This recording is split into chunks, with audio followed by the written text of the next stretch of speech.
ही का तमाम ये कंबोज लाल है, कैसा ही रंगो रूप है, पैसा ही माल है। नमस्कार, मनी 9 के पसंदीदा कार्यक्रम मनी सेंट्रल में आप सभी का स्वागत है। मैं हूं विपुल सिंह। हर रोज की तरह हाजिर हैं आपकी जेब से जुड़ी हुई तमाम महत्वपूर्ण और ज़रूरी खबरें लेकर के, और साथ ही साथ देश की अर्थव्यवस्था के लिए महत्वपूर्ण खबरों को लेकर के, लेकिन उनका असर हमारी आपकी जेब पर किस तरीके से पड़ता है उसका विश्लेषण करने के लिए हमारे साथ मनी 9 के एग्जीक्यूटिव एडिटर्स शुभम शंखधर हमारे साथ जुड़ चुके हैं। शुभम जी, बहुत बहुत स्वागत है आज की इस चर्चा में शामिल होने। बहुत शुक्रिया आपका। चलिए कार्यक्रम का आगाज करते हैं और सबसे पहले नजर डालते हैं ऑन द शो पर, जिसके जरिए हम आपको बताते हैं कौन सी वो महत्वपूर्ण खबरें रहेंगी जिन पर आज हम करेंगे विस्तार पूर्वक चर्चा। सबसे पहले बात करेंगे किन दवाओं पर सरकार ने लगाया प्रतिबंध। दवाओं को लेकर के पहले भी सरकार की तरफ से अब सख्ती हो रही है, और खासतौर से ये सख्ती विदेशों से शुरू हुई थी और उसके बाद सब सरकार भी एक्टिव है। कौन सी वो दवाएं हैं, क्यों प्रतिबंध लगाया गया है, करेंगे डिटेल में बातचीत। इंटर्नशिप स्कीम पर शुरू हुआ है काम। जी हाँ, काफ़ी ताबड़तोड़ तरीके से काम चल रहा है। बजट में ये घोषणा हुई थी, क्या कुछ अपडेट है इसको लेकर के करेंगे बातचीत। इसके अलावा जीएसटी के टैक्स स्लैब में नहीं होगा बदलाव। क्यों नहीं होगा बदलाव और बड़ी चर्चाएं थी, क्या कुछ है अपडेट, डिटेल में होगी बातचीत।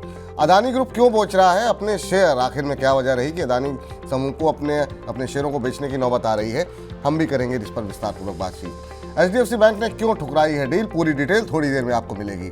अनिल अंबानी पर किस बात के लिए लगा है प्रतिबंध, ये भी होगा हमारी चर्चा का हिस्सा, तो बने रहिए हमारे कार्यक्रम के साथ। लेकिन शुरुआत करेंगे मॉनसून की खबर के साथ।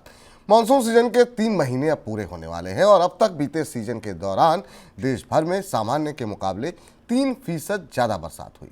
मौसम विभाग के मुताबिक 1 जून से 22 अगस्त तक देश भर में औसतन 657.3 मिलीलीटर बरसात दर्ज की गई, जबकि सामान्य तौर पर इस दौरान 635.4 मिलीलीटर बरसात होती है। हालांकि सामान्य से ज़्यादा बरसात के बावजूद देश में मानसून का संतुलन बिगड़ा हुआ है। उत्तर भारत के अधिकतर राज्यों में बरसात की कमी है, वहीं मध्य और दक्षिण भारत में सामान्य से ज़्यादा बरसात हुई है। लेकिन मानसून के बिगड़े संतुलन के बावजूद खरीफ फसल की खेती पिछले साल से ज़्यादा है।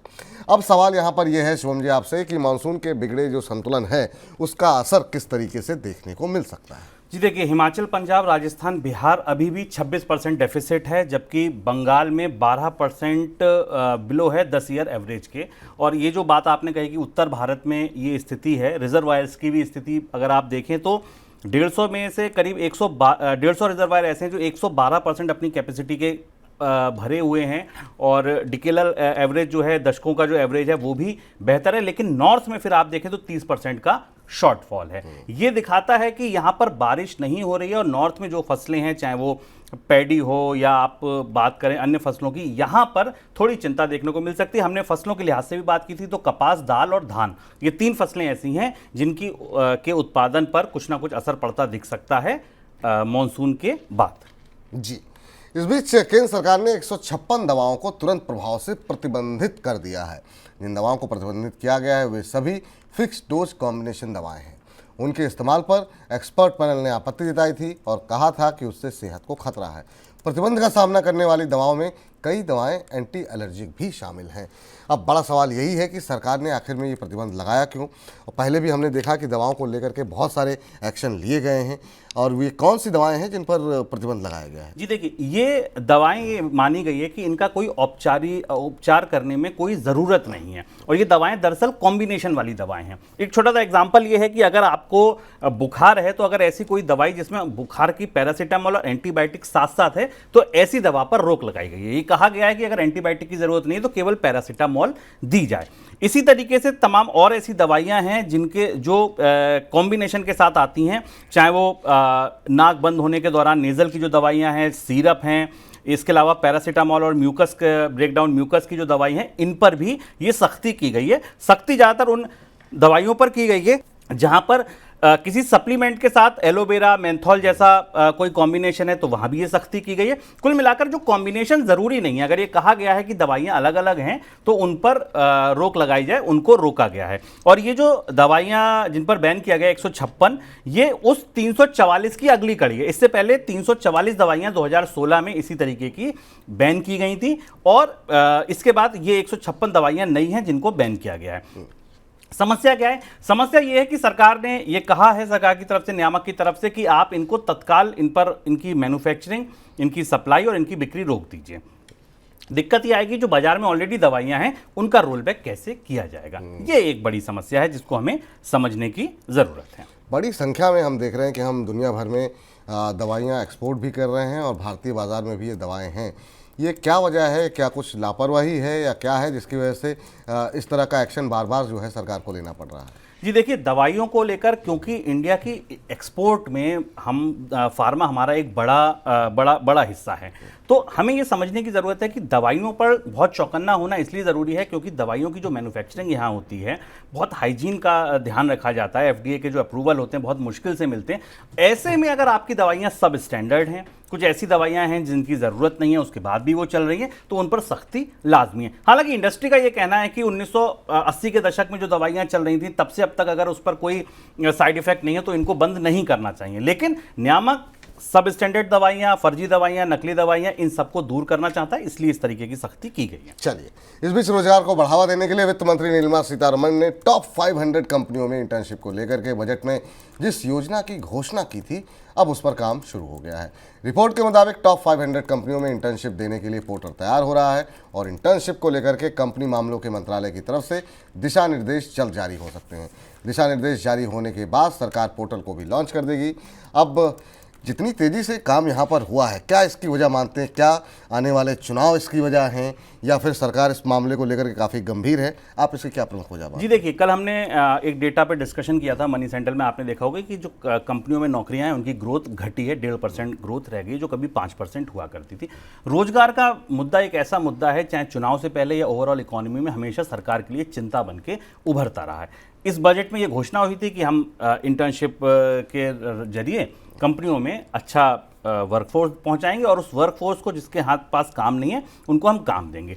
अब ये योजना मूर्त रूप लेने लगी है, इस पर बैठकें चल रही हैं।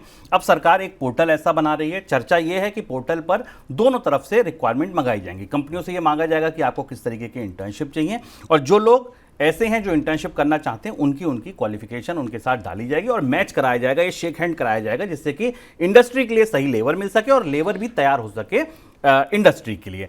लेकिन यहाँ पर एक समझने वाली बात यह है, फाइनेंस सेक्रेटरी की तरफ से, ये कैबिनेट सेक्रेटरी की तरफ से ये बयान आया कि यहाँ पे शायद ये भी ध्यान दिया जाएगा कि किन लोगों को ज़रूरत है उन्हीं को ये इस पूरे पोर्टल पर शामिल किया जाए। ऐसे लोग, कुछ नेट लगाया जाएगा, कुछ शर्तें लगाई जाएंगी। ऐसे लोग जो इनकम टैक्स देते हैं, ऐसे लोग जो IIT NIT जैसे बड़े बड़े इंस्टीट्यूट से पास आउट हैं, उनको इस तरीके की ज़रूरत नहीं है। वो लोग जो इस सारे बड़े नेट से पीछे रह जाते हैं उनके लिए ये पोर्टल काम करेगा। तो देखना ये होगा कि कैसे सरकार ये नियम शर्तें लगाती है और कैसे, कितने दक्षता से ये काम आगे हो पाता है। जी, इस बीच जून तिमाही में GDP ग्रोथ को लेकर के आधिकारिक आंकड़े आने से पहले अलग अलग एजेंसियों के अनुमान आना शुरू हो गए हैं। रेटिंग और रिसर्च एजेंसी इकरा ने अपने अनुमान में कहा है कि जून तिमाही के दौरान देश की GDP ग्रोथ 6% रह सकती है। अगर ऐसा हुआ तो ये 6 तिमाही में सबसे कम ग्रोथ होगी। इस बीच वित्त मंत्री ने अपने अनुमान कहा है कि जून तिमाही में GDP ग्रोथ 6.5 से 7% के बीच रह सकती है। आंकड़ों का आधिकारिक अनुमान इस महीने के अंत में जारी होगा। अब बड़ा सवाल यही कि दो आंकड़े जो आ रहे हैं, एक तरफ 6.5 से 7% का अनुमान जो है लगाया जा रहा है वित्त मंत्रालय की तरफ से, और दूसरा 6%। किसके बीच में रह सकती है ग्रोथ, कैसे रह सकते हैं आंकड़े? जी देखिए, ये अनुमान घटाया क्यों गया ये समझने की ज़रूरत है। अप्रैल मई जून वो समय था जब इलेक्शन हो रहे थे, गवर्नमेंट स्पेंडिंग एकदम टूट गई थी। गवर्नमेंट स्पेंडिंग टूटने की वजह से ये GDP पर असर दिखेगा। इसके अलावा अर्बन डिमांड, क्योंकि GDP में सबसे बड़ा हिस्सा निजी खपत का है, तो जो अर्बन डिमांड है वहाँ पर हमें स्लगिशनेस दिख रही है, स्लो डाउन दिख रहा है, उसका असर दिखेगा। तो इकरा का ये कहना है अब ये जो साल है, ये साल दरअसल पिछले साल से थोड़ा सा धीमा होगा। पिछले साल हमने ओवरऑल 8%, 7.5% ऐसी बातें सुनी थी, लेकिन इस बार जो बातचीत शुरू हुई है वो 6% से हुई है। अप्रैल से जून क्वार्टर 6% है। हालांकि अभी भी इकरा का ये कहना है कि सेकेंड हाफ जो होगा साल का वो जरूर ऐसा होगा जहां पर GDP में कुछ रिकवरी हम देखने को हमें मिल सकती है। लेकिन अभी अर्बन कंज्यूमर सेंटीमेंट, गवर्नमेंट की स्पेंडिंग और वेदर कंडीशन, ये 3 चीज़ें सबसे महत्वपूर्ण कारक हैं जिसकी वजह से हम स्लो डाउन देखेंगे। आगे जैसे चीज़ें अनफोल्ड होती हैं तब हम अगले सेकंड क्वार्टर में कुछ बेहतरी की उम्मीद लगा सकते हैं। चलिए, इधर जीएसटी के अलग अलग टैक्स स्लैब में बदलाव पर सुझाव देने के लिए गठित मंत्री समूह की पहली बैठक में मौजूदा जीएसटी स्लैब में बदलाव नहीं करने पर सहमति बनी है। बैठक में तय हुआ कि जीएसटी स्लैब में बदलाव का फैसला लेने के लिए और अधिक डेटा को देखने की जरूरत है। गुरुवार को हुई बैठक में इस बात पर भी चर्चा हुई कि हेल्थ इंश्योरेंस के प्रीमियम पर जीएसटी की दर को घटाया जाए या नहीं। बीमा प्रीमियम पर जीएसटी की दर को घटाने के मुद्दे को जीएसटी की फिटमेंट कमेटी के पास अब इसे भेजा जाएगा।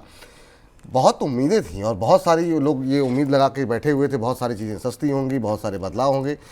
वजह क्या रही और क्यों नहीं बदली गई जीएसटी की स्लैब? जी देखिए, अगर आप देखें तो कर्नाटक के जो वित्त मंत्री थे, पश्चिम बंगाल के जो वित्त मंत्री थे, उनका साफ कहना था कि अभी किसी भी तरीके के बदलाव की जरूरत नहीं है। जो 5 स्लैब हैं, जिसमें एक 0% की स्लैब है, उसके बाद 4 स्लैब और हैं, इनमें किसी भी तरीके के बदलाव की जरूरत नहीं। अगर कोई बदलाव करना है तो उससे पहले डेटा को बारीकी से जांचना, समझना, परखना जरूरी है।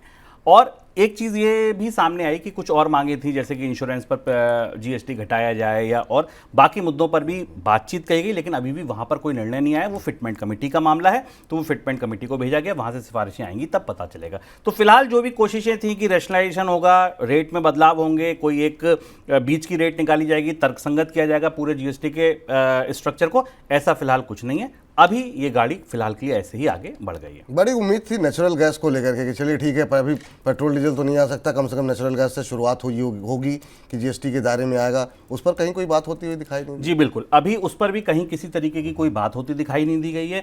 और वो मामला वैसे भी इस मंत्री के समूह का ना होकर फिटमेंट कमेटी पर जाएगा कि अगर ऐसा कुछ शुरू भी करना है, जो बदलाव करने वो तो फिटमेंट कमेटी जाएगा, और ऐसी कोई नई पहल शुरू करनी है तो इस पर अभी और ज़्यादा बैठक होने की जरूरत है। 2, 4, 5 बैठक लगेंगी, तब जाकर शायद कोई कंसेंसस बने या कोई बात भर्ती आए। लेकिन हाँ, फिलहाल इस मीटिंग में कुछ भी ऐसा नहीं निकला जिसकी उम्मीद थी। तो ये मान के चलें कि अभी ये पूरा मामला जो है फिलहाल के लिए टल गया, लंबे समय के लिए टल गया, क्योंकि अभी प्रोसेस लंबा है थोड़ा सा। बिल्कुल। इस बीच वित्त मंत्रालय के अर्थशास्त्रियों का यह भी मानना है कि मौजूदा आर्थिक हालात, रोजगार और महंगाई के हालात में देश के उपभोक्ताओं का कॉन्फिडेंस घटा हुआ है। वित्त मंत्रालय के अर्थशास्त्रियों ने रिजर्व बैंक के कंज्यूमर कॉन्फिडेंस सर्वे के आधार पर यह बात कही। वित्त मंत्रालय की रिपोर्ट में यह भी कहा गया कि ग्रोथ को लेकर भविष्य के ट्रेंड पर नजरिया बनाने के लिए कंज्यूमर और इंडस्ट्रियल आउटलुक सर्वे पर नजर रखने की जरूरत है। उपभोक्ताओं का आखिर में भरोसा घटता हुआ दिखाई क्यों दे रहा है? जी देखिए, जो 3 बड़ी चिंताएं हैं, एक महंगाई, एक रोजगार और एक आय का गिरना, ये 3 चिंताएं ऐसी हैं जिसकी वजह से जो कंज्यूमर का कॉन्फिडेंस है वो पिछले समय के मुताबिक, पिछले महीने के मुताबिक, पिछले सर्वे के मुताबिक इस बार गिरता दिखा। मैन्युफैक्चरिंग में ग्रोथ है, जीएसटी का नंबर आप देखिए तो वहाँ पर बेहतर नंबर आते दिख रहे हैं, टैक्स कलेक्शन आपको अच्छे दिखेंगे, इकोनॉमिक की जो सिचुएशन है ओवरऑल वो आपको बेटर दिख सकती है। लेकिन ये जो 3 चिंताएं मैंने आपको बताई, आय का घटना, रोजगार और इन्फ्लेशन, कि लोगों के पास ये कॉन्फिडेंस नहीं है कि हमारी नौकरी आगे रहेगी या नहीं रहेगी। हम अगर अभी कोई बड़ी खरीद करें तो क्या हमारी आय इसी जिस स्तर पर है ये बढ़ेगी महंगाई के साथ साथ या नहीं बढ़ेगी। इसी वजह से ये पूरा जो कंज्यूमर का कॉन्फिडेंस है ये डेंट होता दिख रहा है। चलिए अब रुख कर लेते हैं आज की सबसे बड़ी खबर का।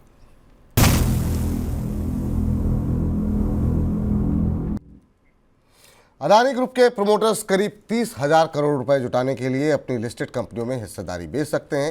हिस्सा बिक्री की ये प्रक्रिया अगले 9 महीने तक चलने का अनुमान है और इसकी शुरुआत अंबुजा सीमेंट से होने जा रही है। अंबुजा सीमेंट में 4,200 करोड़ रुपए में 2.84% हिस्सा बेचे जाने की कंपनी की योजना है। अब बड़ा सवाल यही कि अदानी ग्रुप ये अपने शेयर बेच क्यों रहा है? जी देखिए, ये पूरी जो कोशिश है ये रीबैलेंसिंग की है। अदानी समूह का ये कोशिश है कि उनकी जो जितनी भी कंपनियां उसमें 64 से 68% का स्टेक रखा जाए। तो यही वजह है कि जिन कंपनियों में 64 से 68% से ज़्यादा का स्टेक है, अच्छे वैल्यूएशन मिल रहे हैं, वहाँ से निकला जाएगा, और जिन कंपनियों में कम स्टेक है वहाँ पर घुसा जाएगा। तो ऐसी कंपनियां कौन सी हैं? अंबुजा सीमेंट से शुरुआत हुई, एक ब्लॉक डील हुई, 70% से ज़्यादा हिस्सेदारी अभी अदानी ग्रुप के पास है। एक ब्लॉक डील शुक्रवार को हुई, उम्मीद है आगे भी बिकेगा।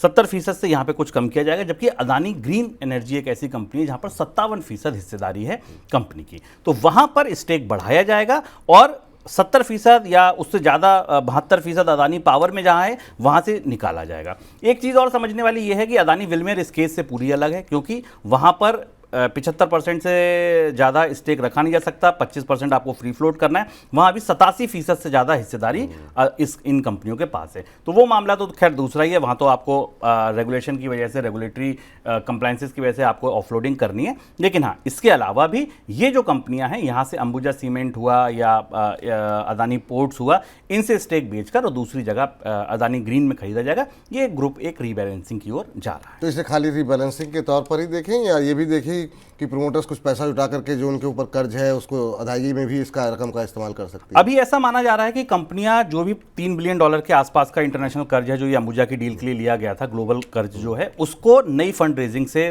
बैक करेंगे। इसका जो इस्तेमाल होगा इस पैसे, और इसके अलावा जो डिविडेंड में पैसा मिलेगा उसको हम कर्ज में डालेंगे। ये कंपनी की तरफ से स्ट्रेटजी हो सकती है। इसका इस्तेमाल केवल रीबैलेंसिंग के लिए किया जाएगा। और अगर आपको याद हो तो अभी $1 बिलियन का QIP, क्वालिफाइड इंस्टीट्यूशनल प्लेसमेंट जो था, वो अदानी एनर्जी सॉल्यूशन की तरफ से फंड रेज किया भी गया है। और टोटल जो कर्ज है वो $3 बिलियन का है। हालांकि ये भी है कि ये जो स्टेक बेचा जाएगा इससे करीब $3 बिलियन मिलने की ही उम्मीद है। लेकिन ये माना जा रहा है कि ये जो पुराना कर्ज है, अभी कोई ऐसी स्थिति खराब नहीं है, तो कंपनी नया कर्ज लेकर उस कर्ज की भरपाई करेगी, उसको नया कर लेगी और इस डिविडेंड का जो पैसा है उससे प्री लोन पेमेंट करेगी, और ये रीबैलेंसिंग का ही पूरा एक्ट माना जाएगा। चलिए, और आपको बता दें कि आज अदानी समूह के शेयरों में मिली जुली प्रतिक्रिया देखने को मिली। अदानी अंबुजा सीमेंट में हम देख रहे थे आधे फीसद के आसपास की बढ़त के साथ बंद हुआ। अदानी ग्रीन एनर्जी 1% के साथ बंद हुआ है, बढ़कर के अदानी पावर में 0.25% की बढ़त रही है। वहीं अदानी एंटरप्राइजेज आधे फीसद, अदानी टोटल 0.25% और अदानी ग्रीन सोल्यूशंस जो है वो करीब 1.25% गिर करके बंद हुआ। HDFC बैंक ने जापान के दिग्गज बैंक MUFG के उस ऑफर को ठुकरा दिया है जिसमें MUFG ने $2 अरब में HDFC बैंक की NBFC कंपनी HDB फाइनेंस में 20% हिस्सा खरीदने की बात कही थी। MUFG के ऑफर को HDFC बैंक के बोर्ड ने नामंजूर कर दिया। उल्टा बैंक के बोर्ड ने रिजर्व बैंक के नियमों के तहत HDB फाइनेंस को लिस्ट कराने की भी मंजूरी दी है। अब बड़ा सवाल ये कि HDFC ने आखिर में ये डील ठुकराई तो ठुकराई क्यों? जी देखिए, ये डील केवल दो कंपनियों के या दो बैंकों के बीच नहीं है। इस डील के बड़े मायने हैं।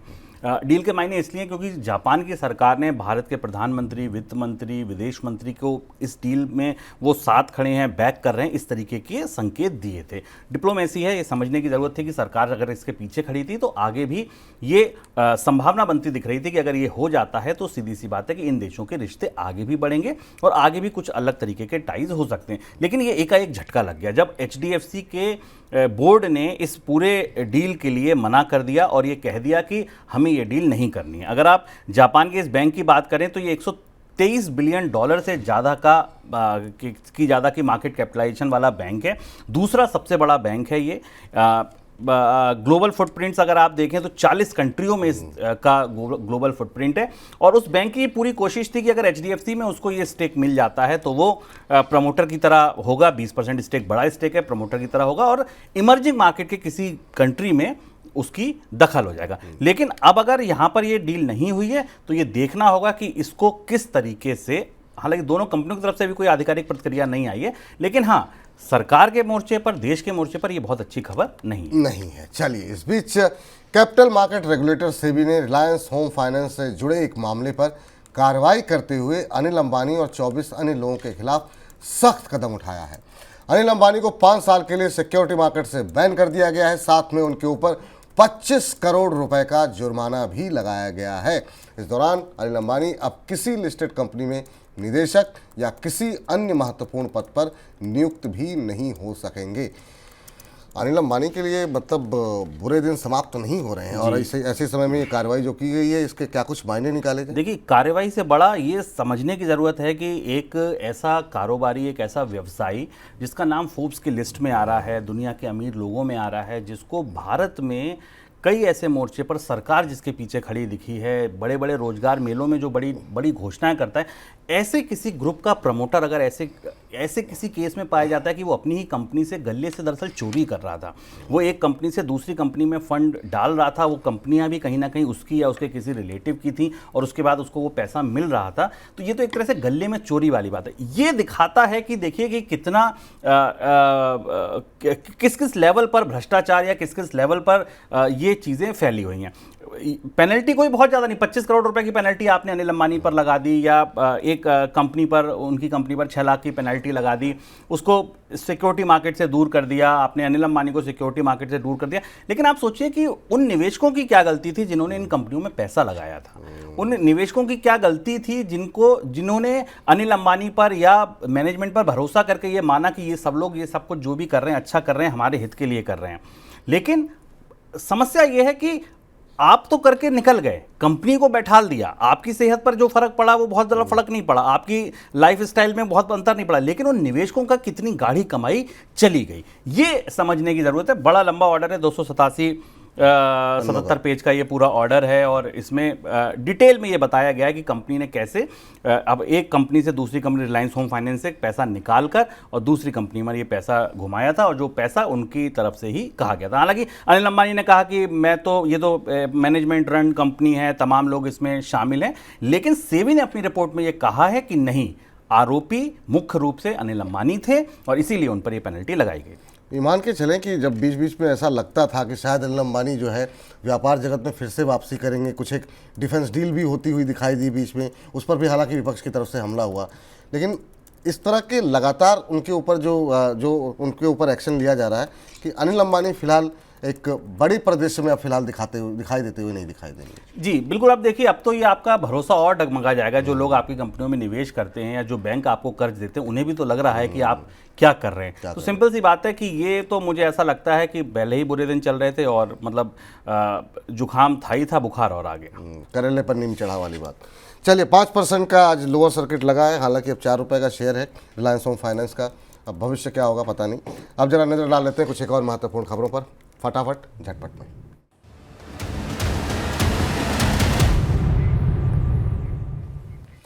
भारत में गोल्ड लोन का बाजार अगले 5 साल में दोगुना होकर के 14 लाख करोड़ रुपए तक पहुंचने का अनुमान है। PwC इंडिया के मुताबिक वित्त वर्ष 2023-24 में गोल्ड लोन बाजार का आकार 7.1 लाख करोड़ रुपए तक पहुंच गया है। रिपोर्ट में यह भी बताया गया कि भारतीय परिवारों के पास 126 लाख करोड़ रुपए का 25,000 टन सोना है, और अगले 2 सालों में गोल्ड लोन की मांग बढ़ने की भी संभावना जताई जा रही है।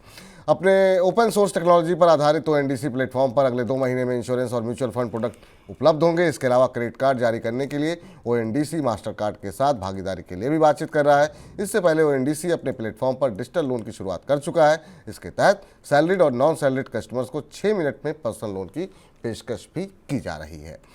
दिल्ली NCR के एयर क्वालिटी मैनेजमेंट कमीशन ने दिल्ली नगर निगम, नई दिल्ली नगर पालिका परिषद और अन्य शहरी निकायों को प्राइवेट व्हीकल्स के लिए पार्किंग फीस बढ़ाने का निर्देश दिया है। कमीशन ने पब्लिक ट्रांसपोर्ट के उपयोग को बढ़ावा देने के लिए आदेश दिया है।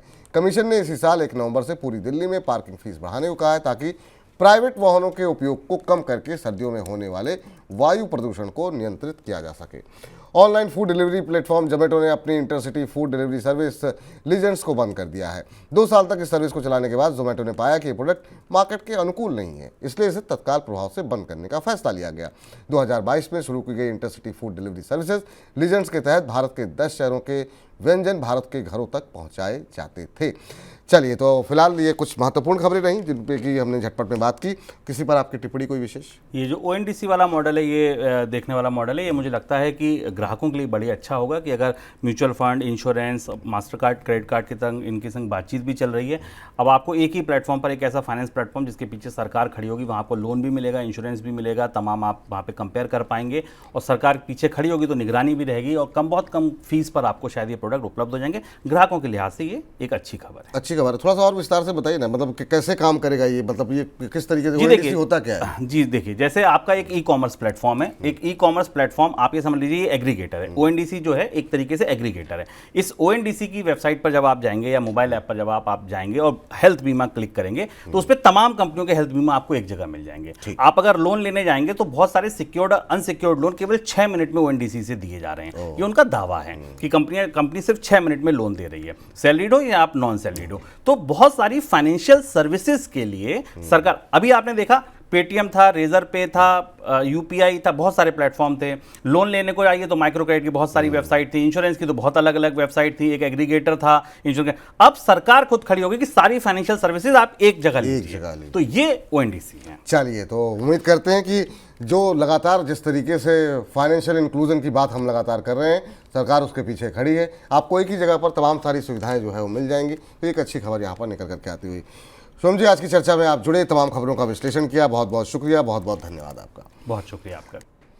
चलिए, फिलहाल इसी के साथ मनी सेंट्रल को यहीं पर समाप्त करते हैं, लेकिन आप लगातार मनी 9 के साथ बने रहिए। मनी 9 के चैनल को अभी तक आपने सब्सक्राइब नहीं किया है तो सब्सक्राइब कर लीजिए और मुझे इजाज़त दीजिए। लेकिन जाने से पहले आपको बता दें कि सोमवार को है कृष्ण जन्माष्टमी, तो कृष्ण जन्माष्टमी के दिन मनी सेंट्रल का कार्यक्रम नहीं आएगा। तो मंगलवार को मिलते हैं आपके साथ और नई नई खबरों का विश्लेषण करने के लिए, जो कि आपके जेब और देश की अर्थव्यवस्था से जुड़ी हुई है। मुझे इजाज़त दीजिए, फिलहाल के लिए नमस्कार।